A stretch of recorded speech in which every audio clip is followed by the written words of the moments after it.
আসসালামু আলাইকুম, সবাইকে শুভেচ্ছা জানাচ্ছি। মাসুম মাহবুব দেখছেন ওপেন দ্য ইউটিউব চ্যানেল এবং মাসুম মাহবুব ফেসবুক পেজ। পৃথিবীর যেই প্রান্ত থেকে যারা দেখছেন সবার জন্য শুভকামনা, ভালোবাসা। রাত অনেক হয়ে গেছে বাংলাদেশে, যদি এই সময়টা আমাদের জন্য অনেক রাত মনে হয় না, কিন্তু অনেকের জন্য যারা শ্রমজীবী পৃথিবীর বিভিন্ন দেশ থেকে দেখছেন সময়টা হয়তো সবার জন্য সুইটেবল নয়। তাই সংক্ষিপ্ত করব লাইভটা। গুরুত্বপূর্ণ বেশ কিছু খবর আছে আমার হাতে। আহ ইরান আমেরিকা ইসরায়েলের যুদ্ধের আজ ১০০তম দিন। এই ১০০তম দিনে আমেরিকা ইসরায়েল ইরান কার লাভ কার ক্ষতি হলো সেটা বলবো। পাশাপাশি হিজু বাহিনীর হাতে আইডিএফ চরম ধুলাই খাচ্ছে, অনেক হতাহতের খবর আসছে। পাশাপাশি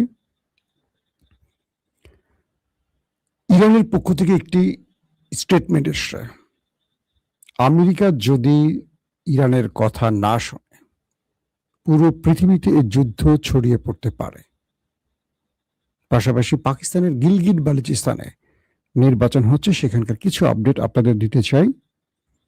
এবং সবচেয়ে ইন্টারেস্টিং যে খবরটি আজকে সেটি হলো ইরান আমেরিকাকে সবচেয়ে বড় সারপ্রাইজ দিল আজকে। কি সেই সারপ্রাইজ? চলেন আমরা আপনাদেরকে একটা একটা করে খবর দেওয়ার চেষ্টা করছি।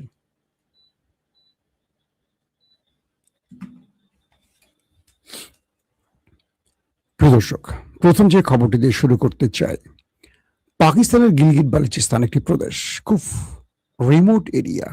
যারা সেখানে গেছেন তারা জানেন, বা যারা এই স্থানটির কোনো ভিডিও ইউটিউবে দেখেছেন তারা হয়তো জানেন, খুব রিমোট একটি এরিয়া। সেই অঞ্চলে এখন নির্বাচন চলছে।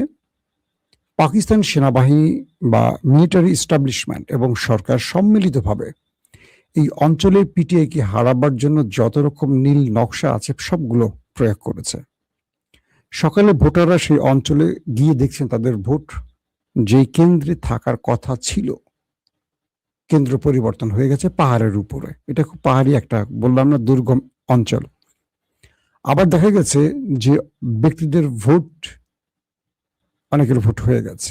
আবার দেখা গেছে পুলিং এজেন্টরা যে ফর্ম নিয়ে এসছে আর সরকার যে ফর্ম দিছে সেগুলো এলোমেলো। আবার যেখানে পিটিএর শক্ত ঘাঁটি আছে সেখানে ভোট খুব স্লো আগাচ্ছে, যেখানে বর্তমান সরকারের একটু শক্তি আছে সেখানে ভোট ভালো হচ্ছে। এরকম নানান রকম প্রতিবন্ধকতার মধ্যে দিয়ে গিলগিট বালুচিস্তানে চলছে। আপনারা জানেন গিলগিট বালুচিস্তানে সরকার ছিল পিটিএর, আমার পছন্দের একজন ব্যক্তি খুরশিদ, তাকে এস্টাবলিশমেন্ট মাথায় বন্দুক ঠেকিয়ে এক কথায় ক্ষমতা থেকে সরিয়েছিল ইমরানকে দুর্বল করার জন্য। তার মা এবার, খুরশিদের মা এবার নির্বাচন করছে। আমরা চেষ্টা করব গিলগিট বালুচিস্তানের সর্বশেষ আপডেট আপনাদেরকে জানাবো পরবর্তী সময়ে। ২ নম্বর গুরুত্বপূর্ণ খবরটি হলো লেবানন। এবার বলা যায় লেবাননের সিংহের গর্তে বা জালে আটকা পড়েছে দখলদার বাহিনী। কি রকম? লেবাননের ভেতরে, অনেকটা ভেতরে প্রবেশ করে গেছে নেতানিয়াহু বাহিনী এবং সেখানে তারা বিভিন্ন অঞ্চল দখলে যেমন চেষ্টা করছে এবং নিরীহ মানুষের উপর অ্যাটাক করছে। এই পর্যায়ে তারা আত্মবিশ্বাসী হয়ে উঠছে যে তারা অনেক জায়গা দখল করেছে। মূলত এটি ছিল হিজু বাহিনীর একটি পরিকল্পিত ফাঁদ। যখন মার্কাভা ট্যাঙ্ক সহ আরো আধুনিক অস্ত্র সহ নেতানিয়াহু বাহিনী ঢুকে পড়েছে, তখন নাইম কাসেমের হিজবুল্লাহ প্রধান তার বাহিনী তাদেরকে চারদিক থেকে ঘিরে অ্যাটাক শুরু করেছে। বলা হচ্ছে যে নাইম কাসেমের একজন যোদ্ধা, হিজু বাহিনীর একজন যোদ্ধা, তিনি একটি দূরপাল্লার মিসাইল দিয়ে একটি ড্রোন উড়িয়ে দিয়েছেন এবং ড্রোনে থাকা মোটামুটি সবাই উড়ে গেছে। ইসরায়েল নিজে স্বীকার করছে এখন পর্যন্ত তাদের ৩ থেকে ৪ জন ওপারে চলে গেছে। পাশাপাশি আরো কয়েকটি অঞ্চলে দুই পক্ষের মধ্যে মুখোমুখি সংঘর্ষ এখন চলছে, যখন লাইভটি করছি তখনও চলছে। হিজবুল্লাহ তার শক্তিমত্তা দেখাচ্ছে এবং হিজবুল্লাহ ডেরায় পা দিয়ে দখলদার এখন নাস্তানাবুদ হচ্ছে। আইডিএফ চারদিক থেকে এখন অ্যাটাকের মুখোমুখি হয়েছে। যদিও ওই দেশটি তাদের নিহত বা হতাহতদের সংখ্যাটা সবসময় কমিয়ে বলে বা অস্বীকার করে চলে। হিজবুল্লাহর ভাষ্য মতে ওই সংখ্যাটা আরো অনেক বেশি নিহতের, যদিও ইসরায়েল 3 থেকে 4 জনকে স্বীকার করেছে। তো বলা হচ্ছে যে লেবাননে এখন দুপক্ষের মধ্যে ব্যাপক অ্যাটাক চলছে, থেমে থেমে অ্যাটাক চলছে, মুখোমুখি অ্যাটাক চলছে, মিসাইল অ্যাটাক চলছে, ড্রোন অ্যাটাক চলছে। পাশাপাশি তারা যে ট্যাঙ্ক নিয়ে ঢুকেছে সেই ট্যাঙ্কগুলোকে এখন একটার পর একটা উড়িয়ে দিচ্ছে হিজবুল্লাহ। এই পরিস্থিতি চলছে এবং হিজবুল্লাহ তাদের দেশের ভেতরেও অ্যাটাক করছে। এইভাবে চলছে দুই পক্ষের দুর্দান্ত ম্যাচ। বলা হয়েছে অনেক হতাহত হয়েছে। প্রিয় দর্শক, আমেরিকা ইসরায়েল ইরানের যুদ্ধের আজকে 100তম দিন। এই 100তম দিনই আসলে কি পেয়েছে? ট্রাম্প পেয়েছে দুঃস্বপ্ন, নেতানিয়াহু পেয়েছে ভয়ঙ্কর অর্থনৈতিক সংকট। শুধু ইরান নয়, এই দুটো দেশ অনেক বড় বিপর্যয়ের মুখে পড়েছে। বলা হচ্ছে 29 বিলিয়ন মার্কিন ডলার আমেরিকা হঠাৎ করেই ফুরিয়ে ফেলেছে, একদম আগুনে ঢেলে দিয়েছে 29 বিলিয়ন মার্কিন ডলার। এই যুদ্ধে তারা এ পর্যন্ত ট্রিলিয়ন ডলারের কাছে ক্ষতি, মানে সবকিছু মিলে ক্ষতির মুখোমুখি হয়েছে যদি পুরোটা হিসেব করা হয়। তাদের টোটাল যুদ্ধ বিমান, এয়ারক্রাফট, ড্রোন, সামরিক সদস্য, মধ্যপ্রাচ্যে তাদের বাণিজ্য, শেয়ার বাজার, সোনার দাম, তেল, সবকিছু মিলে ট্রিলিয়ন ছাড়িয়ে গেছে তাদের ক্ষতি। খুব শীঘ্রই মধ্যবর্তী নির্বাচন হবে মার্কিন যুক্তরাষ্ট্রে। বিভিন্ন জরিপে উঠে এসছে ট্রাম্পের যুদ্ধের পক্ষে দাঁড়িয়েছে 16 থেকে 22% মানুষ। মানে ট্রাম্প যে যুদ্ধটা করছেন, এখানে মার্কিন যুক্তরাষ্ট্রের 16 থেকে 22% মানুষ মনে করছেন যে ট্রাম্প এই যুদ্ধে বিজয়ী, ইরান হেরে গেছে। তাহলে 16 থেকে 22-এর বাকি থাকে কত? 100%-এর বাকিরা মনে করছে ট্রাম্প হেরে গেছেন এবং ইরান জিতে গেছে। পাশাপাশি 80% লোক মধ্যবর্তী নির্বাচনে ট্রাম্পের বিপক্ষে দাঁড়িয়েছে। তার মানে ট্রাম্পের করুণ পরাজয় দেখতে যাচ্ছে আমেরিকাবাসী বা বিশ্ব। এটি 100 দিনের পর ট্রাম্প হিসেব করতে বসছেন বলেই এখন নিজে চিঠি লিখে পাকিস্তানকে দেন। পাকিস্তান সেই চিঠি তার স্বরাষ্ট্রমন্ত্রী মহসিন নাকভিকে দিয়ে ইরানে পাঠায়। কি ছিল সেই চিঠিতে এখনো জানিনি, আমরা জানাবো আপনাদের। পাশাপাশি বলা হচ্ছে যে ইসরায়েল তার ভয়ঙ্কর অর্থনৈতিক সংকটে পড়েছে। প্রচুর আবাসন ধ্বংস হয়েছে, স্ট্রাকচার ধ্বংস হয়েছে, সামরিক ক্ষেত্র ধ্বংস হয়েছে। এগুলোর হিসেব ইসরায়েল প্রকাশ্যে আনছে না, কারণ এতে করে ইরান সফলভাবে যে আক্রমণ করছে এটা প্রমাণিত হবে বলে। কিন্তু ভেতরে তারা ভয়ঙ্কর চাপের মধ্যে আছে অর্থনৈতিক সংকটের কারণে। বলা হচ্ছে এই যুদ্ধে আমেরিকার পাশ থেকে অনেকটা গালফ সরে এসছে, মানে অর্থাৎ আরব রাষ্ট্র মনে করতো যে আমেরিকা তাদের বড় রকম সাপোর্ট দেবে বা তাদের নিরাপত্তা বলয়ের একজন খুব কি বলবো পারফেক্ট পার্টনার। কিন্তু এই যুদ্ধের পর গালফ বুঝে গেছে ইরানকে মোকাবেলা করতে সামর্থ্য নয় ইসরায়েল এবং আমেরিকা। পাশাপাশি আমেরিকার প্রতি এবং ইসরায়েলের প্রতি আস্থা কমে গেছে গালফ কান্ট্রির, আরব দেশগুলোর।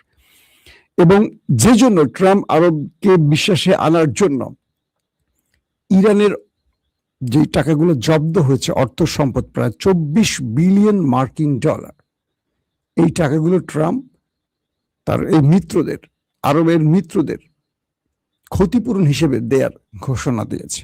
আর খেপে গেছে এখন ইরান, বলছে আমাদের একটি টাকা যদি আমাদের হাত ছাড়া, মানে আমাদের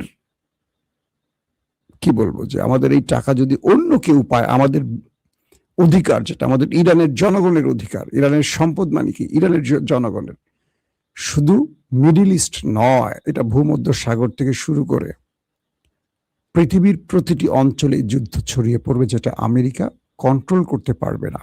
যে আমেরিকা এখন গোপনে পা ধরছে যুদ্ধ বন্ধের, তাদেরকে আমরা হুঁশিয়ার করে বলে দিচ্ছি ইরানের জব্দ অর্থ দ্রুত ইরানকে ফেরত দেয়া হোক, নতুবা এটার জন্য আমেরিকা পচকাবে এবং আমেরিকা এটার মাসুল দেবে এবং এটার জন্য ইরানের কাছে নত হতে হবে। কত বড় মাসুল আমেরিকাকে দিতে হবে সেটা আমেরিকা জানে এবং বলছে 24 বিলিয়ন আমাদের ফেরত দিতেই হবে, এর ব্যতিক্রম কিছু হবে না।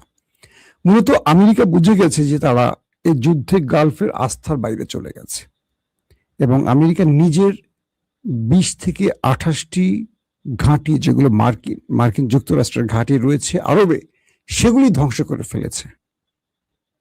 তো আমেরিকা কি করে ইরানের হাত থেকে আরবকে রক্ষা করবে? আরবে যদি ইরান টার্গেট করতে চাইতো, এতদিন হাজার হাজার মানুষ মেরে ফেলতে পারত।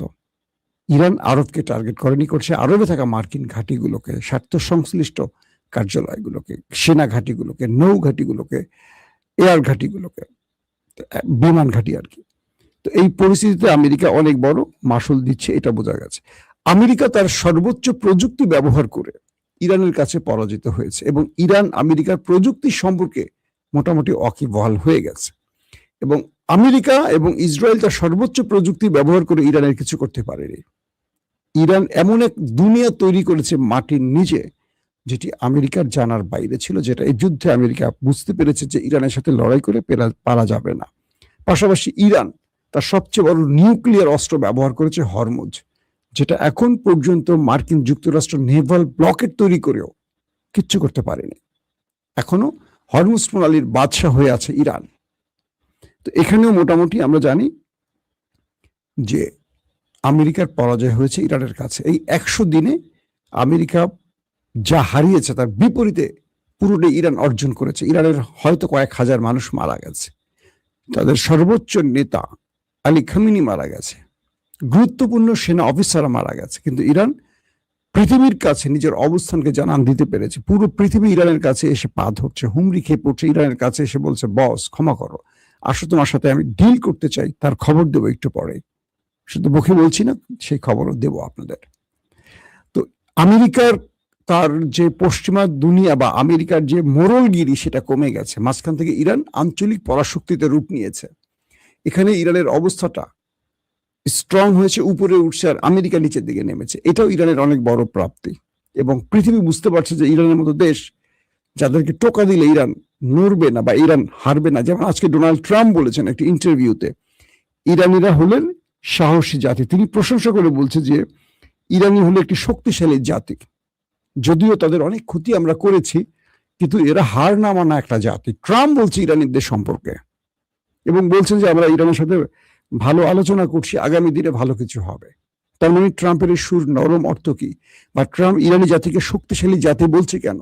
সে বুঝতে পেরেছে এত বড় ধাক্কা দিয়েও ইরানের কিচ্ছু করতে পারেনি, অথচ অন্যান্য দেশে এটা ফু দিলেই রেজিম চেঞ্জ ঘটে যায়, কিন্তু ইরানে কিচ্ছু করতে পারেনি।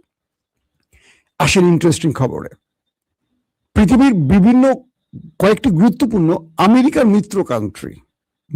মিত্র দেশ ইরানের সাথে তারা ডিল করেছে।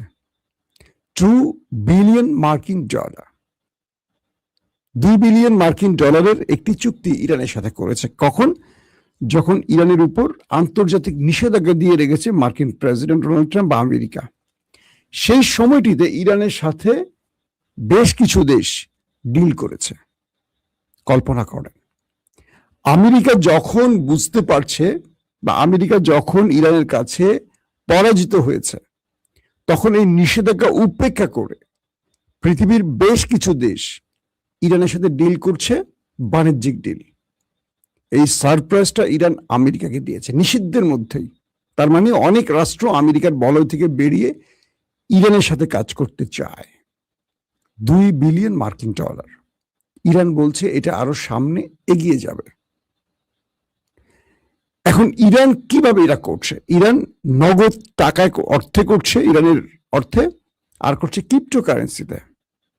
মার্কিন যুক্তরাষ্ট্র ইরানের এই বাণিজ্য বন্ধের জন্য তারা কয়েকবার অর্থনৈতিক সংকট তৈরির চেষ্টা করছে। তারা বহুভাবে, যাতে ইরান এই কাজটা করতে না পারে বা ইরানের এই অর্থনৈতিক সংকটের আরো বড় সুবিধা নিতে পারে, আমেরিকা যতগুলো চেষ্টা করেছে, ইরান সেখানে ভিন্ন কৌশল যোগ করেছে। তো তারা এখন ক্রিপ্টোকারেন্সিতে এই বাণিজ্যিক লেনদেনটা শুরু করেছে। পাশাপাশি ইউয়ান তো আছেই, আবার নগদ অর্থে। কোন ব্যাংকিং চ্যানেল, ধরেন এর আগে আমেরিকা ইরানের যে $24 বিলিয়ন মার্কিন ডলার আটকে দিয়েছে, জব্দ করছে, সেই সুযোগটা আবার ইরান দেবে না। এখন প্রশ্ন হলো, ইরানের সাথে যারা এই ডিলটা করছেন বা করতে যাচ্ছেন বা করেছেন বা আরো সামনে করবেন, তারা আমেরিকাকে আর ভয় পাচ্ছে না? হ্যাঁ, আমেরিকাকে ভয় পাচ্ছে না। তারা এখন ইরানের কাছে এসে সঁপে দিয়েছে নিজেকে। এই খেলাটা ইরান খেলে দিয়েছে। আজকের খবর এটা। এবং ইন্টারেস্টিং ব্যাপার হলো আরো অনেকগুলো দেশ গোপনে ইরানের সাথে যোগাযোগ করছে। তার মানে ট্রাম্প বা আমেরিকা ইরানের উপর যে নিষেধাজ্ঞা দিয়ে রেখেছিল সেই সিস্টেম ভেঙে ফেলে দিয়েছে ইরান। এখন অনেক দেশ ইরানের সাথে বাণিজ্যিক সম্পর্ক করতে যাচ্ছে, যেটাই চেয়েছিল ইরান। ইরান বলে দিয়েছে, হরমুজে আমি টোল নেবই, পৃথিবীর বিভিন্ন দেশে আমার জব্দকৃত সম্পদ ফেরত দিতেই হবে, গালফ থেকে আমেরিকাকে যেতেই হবে, লেবাননে আক্রমণ বন্ধ করতেই হবে। এরকম বিগ কিছু শর্ত জুড়ে দিয়ে ইরান বলছে যদি এর মাধ্যমে আলোচনা হয় আসো, নতুবা কোনো আলোচনা ইরান বসবে না। এরই মধ্যে আপনি আমার আজকে রাত 8টার লাইভে দেখেছেন মার্কিন প্রেসিডেন্ট গোপনে পাকিস্তানের ফিল্ড মার্শাল আসিম মনিরের কাছে চিঠি পাঠিয়েছেন। সেই চিঠিটি পাকিস্তানের স্বরাষ্ট্রমন্ত্রী মহসিন নাকবি ইরানে গিয়ে সরাসরি আব্বাস আরাকচির হাতে দিয়ে আসছেন। তার মানে আমেরিকা ইরানের কাছে নত হয়ে কিছু প্রেম পত্র লিখেছে, সেটা এখন ইরান পেয়েছে। ইরান নতুন করে কি সিদ্ধান্ত নেবে সেটা হয়তো আগামী কয়েক ঘন্টার মধ্যে আমরা পরবর্তী সংবাদে জানাতে পারবো। কিন্তু যে বিষয়টি আজকে ইরানের জন্য সবচেয়ে খুশি সেটি হলো ইরান এখন বিভিন্ন দেশের সাথে বাণিজ্যিক চুক্তি করছে এবং আমেরিকার আধিপত্য ভেঙে ইরান তার শক্তিমত্তার মাধ্যমে পৃথিবীর মন জয় করে বা বিশ্বের কাছে ইরানের গ্রহণযোগ্যতাকে অন্য জায়গায় পৌঁছে দিয়েছে। এবং ইরান বলছে আমরা আমাদের শত্রুর কাছে তেল বিক্রি করব না, কাউকে বিক্রি করতেও দেব না। ইরান বলছে যদি আমি তেল বিক্রি করতে না পারি আমি আরবকেও তেল বিক্রি করতে দেব না, দেখি কে কিভাবে তেল বিক্রি করে, একটা তেলের ঘাটিও আমি অবশিষ্ট রাখবো না, আমেরিকা পারলে ঠেকাও। এই পরিস্থিতিতে এখন কি ঘটতে যাচ্ছে আগামী কয়েক ঘন্টা আমরা দেখব। দর্শক, আজকের মতো বিদায় নিচ্ছি। প্রত্যেকে ভালো থাকবেন। আল্লাহ হাফেজ।